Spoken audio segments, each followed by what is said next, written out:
हमारे महाकाव्य में महाभारत में ऋषि मुग्दल नाम के एक महान पुण्य आत्मा का वर्णन है, जिसका आश्रम कुरुक्षेत्र में था, जो पत्नी और बेटे सहित आश्रम में रहते थे। उनकी पत्नी नल यानी को इंद्रसेना भी कहा जाता था, जो यहाँ केवल चावल खाकर जीवन यापन करते थे, जो कि इष्टकर्ता नामक अनुष्ठान करते थे। ऋषि इतने समर्पित थे कि इंद्र सब देवताओं सहित स्वयं पूर्णिमा और अमावस्या के दिन उनके अनुष्ठान में आते थे, और विद्वान ऋषि सब अतिथियों को चावल भी भेंट करते थे, जो देवता उनको 100 गुना बटकर देते थे, जो आने वाले सब अतिथि और ब्राह्मण तृप्त हो जाते थे। लेकिन माना जाता है कि ऋषि वृद्धावस्था के बावजूद युवा पत्नी के प्रति प्रेम भाव से प्रसन्न थे। नल यानी ऋषि के साथ प्रेम पूर्ण जीवन व्यतीत करना चाहती थी, जो ऋषि मुग्दल ने उनको वरदान दे दिया, जिसके बाद उन्होंने यौन जीवन का आनंद लेना शुरू कर लिया। जब ऋषि ने पर्वत का रूप धारण किया तो नल यानी नदी बन गई, जो उनसे ही बहने लगी। जब वे फूलदार पेड़ बने तो वह उनके ऊपर एक लता के रूप में छा गई।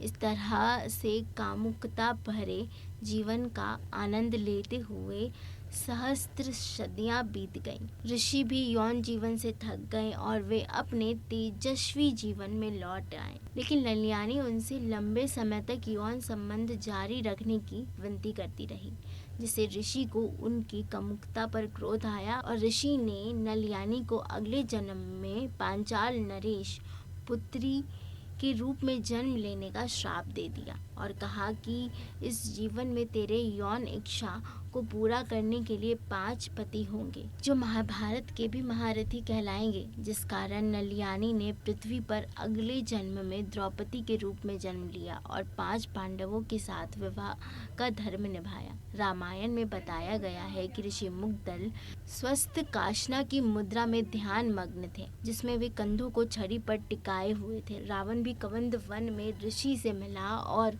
उनको अजीब मुद्रा में ध्यान करते देखा तो चंद्रहास तलवार से ऋषि की छड़ी पर थपथपाया, जिससे मुग्दल की छड़ी टूट गई।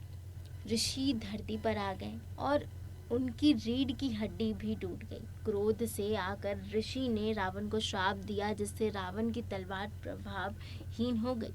महाभारत में मुग्दल की जीवन शैली के बारे में सुना तो ऋषि दुर्वासा उनकी प्रतीक्षा लेने चल दिए और नग्न अवस्था में ऋषि के सामने आ खड़े हुए और आश्रम में भोजन की मांग करने लगे।